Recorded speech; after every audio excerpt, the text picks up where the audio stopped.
Yay! Yay! Yay! Hooray! Yay! We made it to day 91. Is that much of a achievement? Not any more than day 90, not any more than day 92, but I couldn't have done it without you, and it's taken me about probably 3 or 4 times as long as I expected, but I'm just happy to be here. Okay. Page 667. Also, it's a fun part. We're having like a court showdown right now. Very exciting. Okay. The reformers sat, hardly believing what they were hearing. Okay, so Robert Moses basically pulled up to the courthouse and was like, yo, everything that these reformers that used to be my allies and now they don't like me because I'm trying to build this shitty bridge, everything they're saying is a lie and you should believe me and not them. Okay, so that's what just happened. The reformers sat, hardly believing what they were hearing. Although the RPA had opposed the Northern State Parkway, it was just not true that the RPA had opposed Heckscher State Park and Jones Beach. It had supported them, as it had supported almost all Moses's Long Island projects. Moreover, the Parkway fight had taken place 15 years before. What did it have to do with the discussion about the Battery Crossing? The RPA had thought the Henry Hudson Bridge would ruin the finest spot in Manhattan, and the bridge had ruined the finest spot in Manhattan. The bridge might be a success in financial terms, but it was a failure in any other terms. The heavy traffic and the resultant congestion proved that, not disproved it. How could every argument applicable to the Battery Bridge be applicable to the Brooklyn Bridge, when the whole point was that the Brooklyn Bridge already existed and therefore could be rebuilt cheaply and without further destroying real estate values or the harbor view? And then Moses turned his attention to the RPA's president. Only a man who wasn't going to run for public office would propose slapping a toll on the Brooklyn Bridge, Moses said.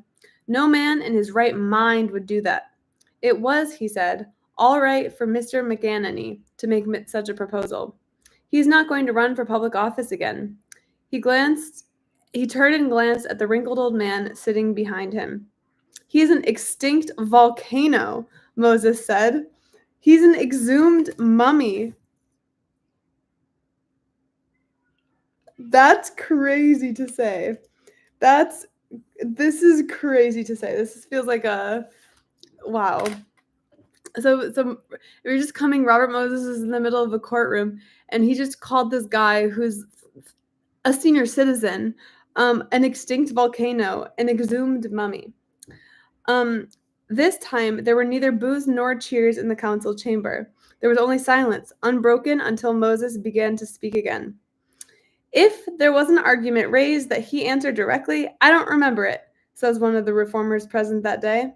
We had raised a lot of issues. He hardly mentioned them. All he did was lash out at individuals, at respected, public-spirited men with a spitefulness, a viciousness that was almost unbelievable to see. There was no attempt to meet the RPA proposal logically. It was simply nonsense, Moses said. Or to discuss the effect of a gigantic suspension bridge on the view of the harbor. The most beautiful architecture wrought by man is a bridge, especially a suspension bridge, and the finest view in Manhattan is the view you get walking across the Triborough Bridge to the Bronx or Queens, he said, and that, apparently, was all that had to be said on that point.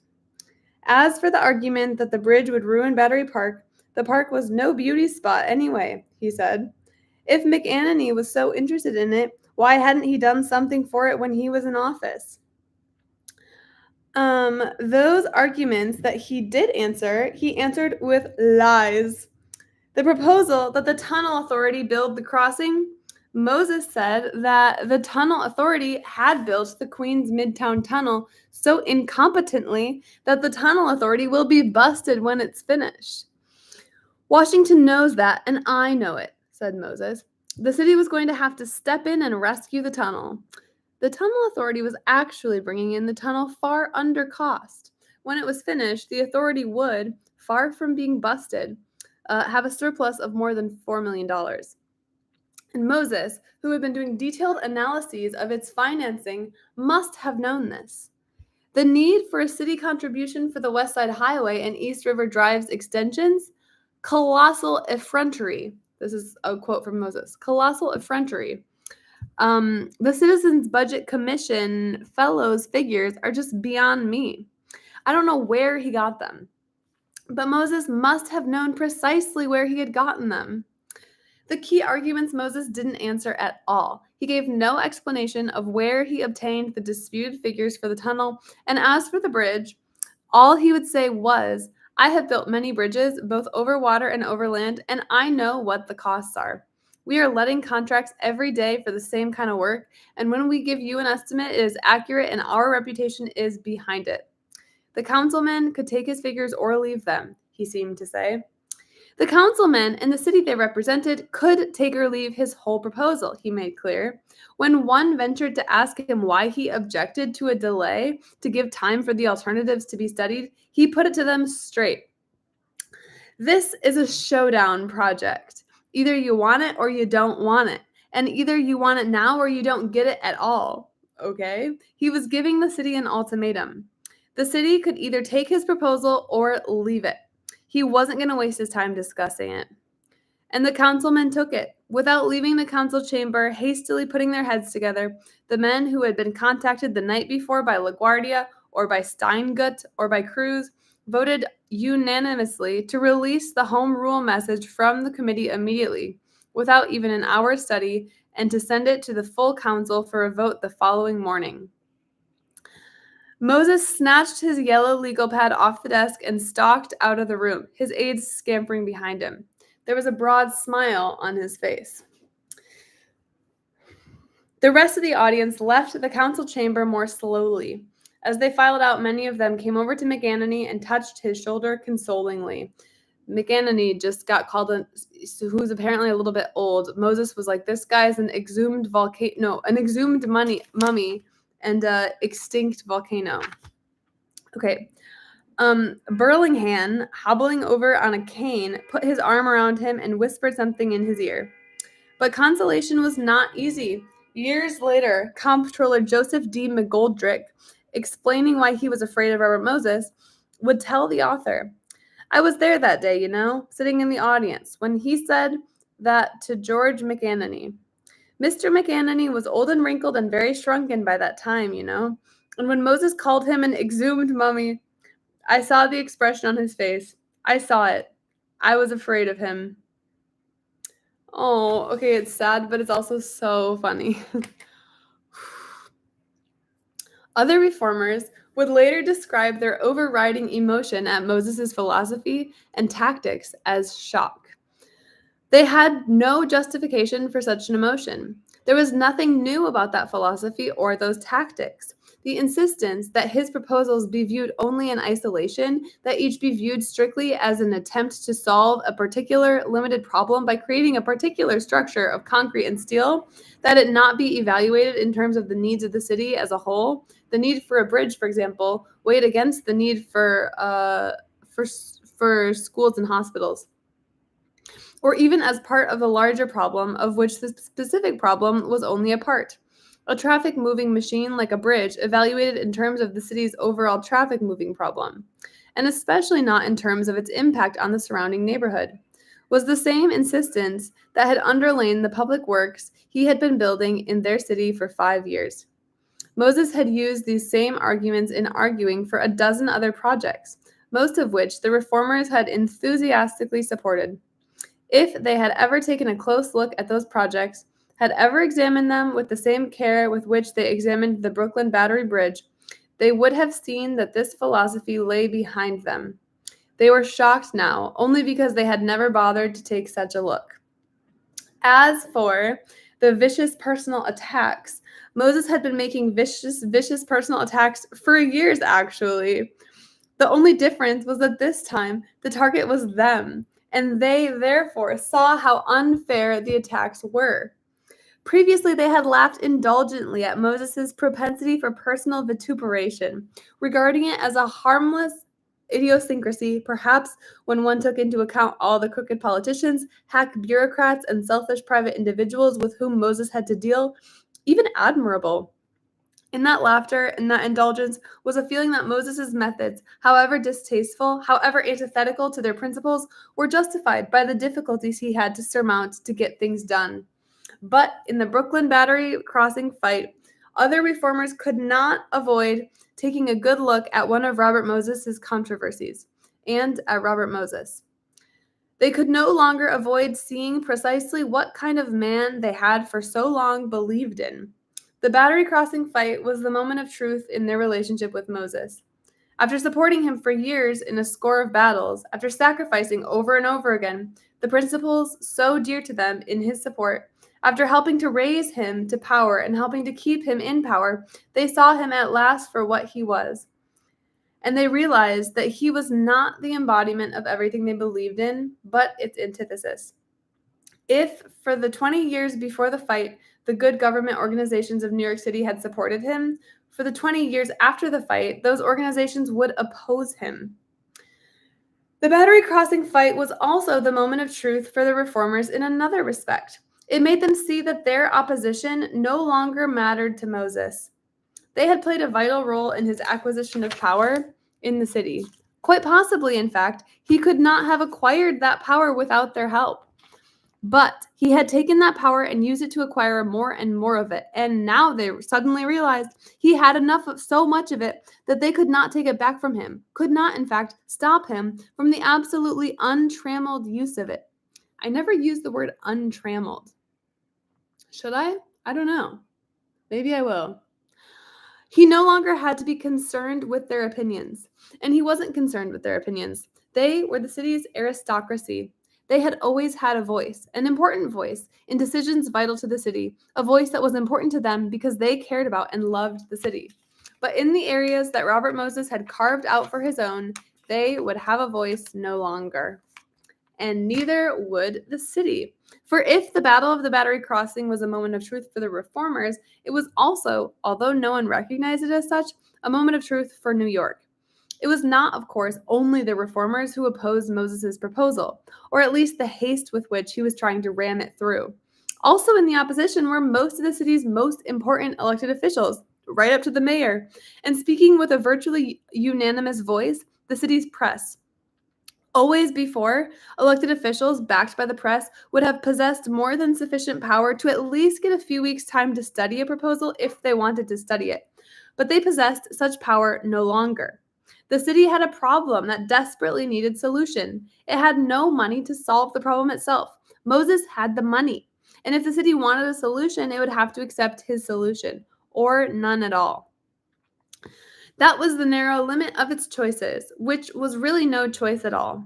The ultimatum that Moses had delivered first to the mayor and then to the city council symbolized this reality, and so did the reality of the mayor and the city council, so did the reaction of the mayor and the city council to that ultimatum. Less than 24 hours after the council committee hearing, the full council voted 19-6 to endorse the mayor's home rule request to the legislature for passage of the bills that would foreclose any possibility of study. Moses watched the proceeding with what a reporter described as a happy smile. Less than 24 hours after that, with Steingut wielding the bullwhip, the bills were passed 106-6 by the Assembly, 41-1 by the Senate. I'm not surprised, Moses told reporters with a smile. And less than 24 hours after that, Governor Lehman announced he would sign the bill, not because he approved the bridge, but he was careful to state, I have no means of forming a sound judgment on the project, he said, but because it was a city affair and the city's elected officials had asked him to sign it. When the issue, in the form of a Triborough Authority request for Board of Estimate approval of a contract covering the relative city and authority contributions to the project, a request worded in such a way that Isaac said it constituted a blank check to Triborough, came before the board, LaGuardia ran the meeting with an iron hand. McGoldrick and Morris, despite their preference for a tunnel, voted for the bridge, and Isaac's 2 votes were the only cast against Moses' project. Only one more step was required before Moses could begin sinking the bridge pilings. War Department approval, and this was regarded as no more than a formality. In fact, Moses had been privately assured by the Army Corps of Engineers that the approval would be forthcoming shortly. Why does he need War Department approval? Is it even the war yet? 1939? They're not worried about that yet, are they? I don't know. It is 1939, isn't it? I don't know. Yes, it totally is 1939. That's way before D-Day. That's way before Pearl Harbor, I mean. Pearl Harbor was like December 5, what? 1942? 1941. December 7, 1941. I was wrong in both ways. That's okay. Oh, okay. You know so much more than I do. Steel rations. Crazy. So interesting. I'm just thinking about ration stuff. Yeah, I think it's a tunnel. See, that's the thing that I really feel like I should know as a resident, but I'm like, the battery park still exists, and it feels big. It doesn't feel like there's like it's been ruined by a highway. Also, not to get into spoiler territory, but people talk about like a big fight that Robert Moses actually lost, and it had to do with a highway in Lower Manhattan, and that's the one where Jane Jacobs was involved, and she was all about like communities and like sidewalks being important and sidewalks being yeah, she was a sidewalks lady. And the reason people say that part of the reason that she was actually able to successfully stand up to him was because she couldn't be persuaded by money or power or whatever, because she just cared so much it was all just passion for her. And so you couldn't be like, oh, well, I'll give you this deal if you let this go. Because she was like, this is literally my only thing I care about. I can't let it go. I know, very good name. Okay, I'm going to get a little bit of water, but I'll be back in, sit tight. I will be right back.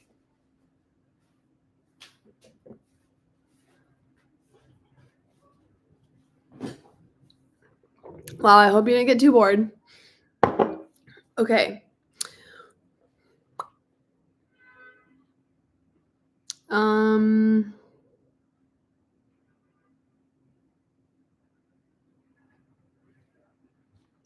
When the reformers were in deepest trouble, they always seemed to turn to the same man. Now they delegated Paul Windells to go see him. Windells walked over to 27 William Street and into the office of the senior partner of Burlingham, Veeder, Clark, and Hupper. Is that just like a law office? Okay. And CC, after thinking for several long minutes, suddenly smiled. That wonderful smile, Windells would say. When you saw that smile, you felt everything was going to be all right, and said, call Eleanor. Eleanor Roosevelt. Okay, also CC is who is CC again? CC came up a couple days ago, maybe yesterday, and he was this old guy. He was one of the old reformers. I don't remember. But he says to call Eleanor Roosevelt. Okay, fun. In the April 5, 1939 edition of her newspaper column, My Day, first of all, I want to read that. That seems interesting. Mrs. Eleanor Roosevelt was enthusiastically discussing her grandchildren when she switched abruptly to one paragraph on a different topic. Here's a quote from Eleanor Roosevelt's column, My Day, on April 5, 1939. I have a plea from a man who is deeply interested in Manhattan Island, particularly in the beauty of the approach from the ocean at Battery Park. He tells me that a New York official, who is without doubt always efficient, is proposing a bridge 100 feet high at the river, which will go across to the Whitehall building over Battery Park. This, he says, will mean a screen of elevated roadways, pillars, etc. at that particular point. I haven't a question that this will be done in the name of progress, but something undoubtedly needs to be done. But isn't there room for some consideration of the preservation of the few beautiful spots that still remain to us on an overcrowded island? So that's the paragraph. A single small paragraph on a subject she would not raise again, but revealing nonetheless, as the smallest ripple in a pond's still water reveals the hidden trout below. For that paragraph was the ripple, the only ripple, that revealed that far below the surface of the public controversy over Robert Moses's huge bridge, down in the quiet, murky depths, impenetrable to the public gaze, in which real power lurks, private passions were beginning to roil the water. And Robert Moses's great enemy was beginning to move against him. Who's his great enemy? Roosevelt? Ignoring the apparent hopelessness of their cause, the Reformers' Central Committee of Organizations, opposed to Moses's bridge, kept filling letters to the editor columns with phrases out of another age. The best, as always, were Burlingham's. Quote, at the risk of being called an extinct firecracker, I venture to say that the Planning and Art Commissions have been faithless servants. What justification can there be for men whom we have trusted to preserve the beauty of New York, to destroy or risk the destruction of any feature of that beauty? There must be more public hearings, and Moses must be made to furnish more information for them. For a public hearing without specific detailed figures furnished in advance will only darken counsel. Burlingham's were the only letters Moses answered directly. Quote, I see that Mr. Burlingham is back in the papers again. His reference to the depressing effect of bridges on surrounding real property is wholly inaccurate. I am sending Mr. Burlingham some pictures of the Bronx Whitestone Bridge, which most of us think is one of the finest things built by man in New York. It will enormously improve surrounding property. Burlingham, saying, it is an honor even to be noticed by Mr. Moses, replied, to compare the effect of the Whitestone Bridge on the vast swampy regions of the Bronx with that of the Brooklyn Battery Bridge on Lower Manhattan seems a little far-fetched. I'd still like to see a breakdown of his final estimates. See, okay, I have a lot of thoughts about this, but back in the day, like, it's so amazing to read, like, the New Yorker and the Paris Review and Time Magazine and stuff from, like, the 30s, because, like, okay, when like, intellectuals and writers and stuff have beef, it's on Twitter, and that's quite fun. It's quite fun. But there's something that's just, like, so much more fun. Well, it's a different type of fun when they're all having beef in the letter to the editor sections. It's crazy. I don't know. I just had one. I was reading, like, 1920s and 1930s New Yorker articles a couple months ago, and yeah, it was amazing. People were just, like, tearing each other to shreds in the letter to the editor section. It was amazing. I loved it. Oh, academic beef, also good. Also happens in journals. Amazing. Okay, so they're still going back and forth. But it was not written public communications that were to be decisive, but private, and communications too private to be entrusted to writing. Burlingham had told Windels to call Eleanor, and C.C. himself had written to Eleanor's husband. In a letter across whose top the great attorney, then 81 years old, scrawled in longhand, in graveyard confidence, he wrote, Dear Franklin. It's so weird to think about FDR being named Franklin. It's just not something I really think about very much. Franklin makes me think of the turtle. Dear Franklin, now please stop and read my letter to the Herald Tribune. Nobody fit to have an opinion wants the Battery Bridge except Bob Moses. The War Department can stop it, especially when the sapient being is a lover of New York, as well as President of the United States and Commander-in-Chief of the Army. The Commander-in-Chief apparently took the hint. The War Department hearing was held under the direction of the Army Corps of Engineers in New York, and Moses was assured by Colonel C.L. Hall, the Chief District Engineer, that a favorite report would be issued shortly. But the day after the hearing, the Colonel's superior, Major General J.L. Schley, Chief of the Army Corps of Engineers, received a note from Presidential aide Edwin M. Watson asking him to speak to the president before you make any report on the subject. The report was not issued on schedule, and when Moses asked when it would be, the engineers were suddenly evasive, and Secretary of War Harry H. Woodring suddenly began to take a personal interest in New York Harbor. Uh-oh. Uh-oh. Yeah, but this is very interesting how like the army approval is like a major plot point, but it's not explained anymore. I didn't know off the top of my head that you had to get approval from the War Department to build things, at least back then. I don't know. Kind of like when they didn't really explain Tammany Hall. Anyway, Ix. Oh, remember Ix? Remember when we had to read his whole diary? That. See, I think that this. Whenever I start thinking that this chapter that we're in is bad, I need to like remind myself. At least we don't have to read Ix's diary again. Ix brought up the bridge in a cabinet meeting one day, saying that he recommended its construction. Francis Perkins. Okay, a blast from the past, Francis. Francis Perkins recalled what happened then. The president pulled down his lip, a sign by which I always knew that something phony was going on inside of him. He'd pull his mouth down over his teeth and say, "Oh, yes," or "Oh, no," as the case might be. What does that even mean? But he'd pull his mouth down over his teeth. Oh, yeah. Like, oh, yes. Like that? Oh, yes. Oh, no. I feel like a chimpanzee or bonobo or like some sort of great ape or whatever. Some unusual primate. Oh, yes. Sorry, now I lost my spot. It was a curious facial expression. He said, well, I don't know. I want to think about that and look into it, Harold." Some weeks later, the Secretary of the Interior, who hadn't known the president as long as had the Secretary of Labor, brought up the bridge again and, in Miss Perkins' words, was insistent about its being approved. According to Miss Perkins, the president said, "Well, we'll have to consult the military. That's a very important channel." Ix said, "That's all right, Mr. President. We figured out everything. It will not interfere with the operation of ships."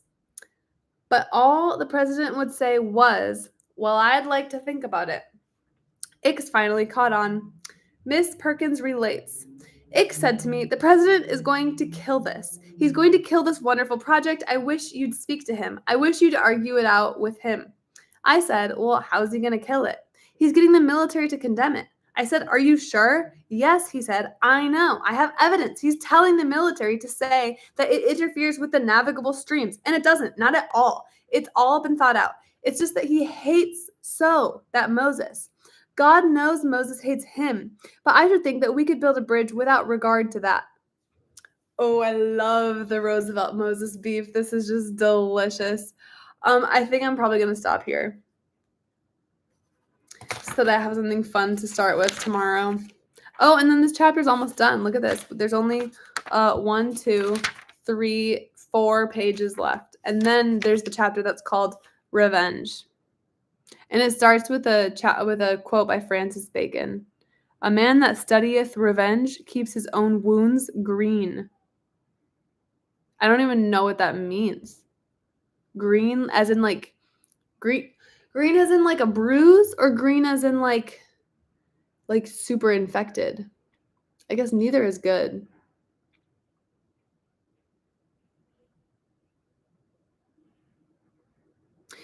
Anyway, okay. Goodbye. Thank you. Goodbye.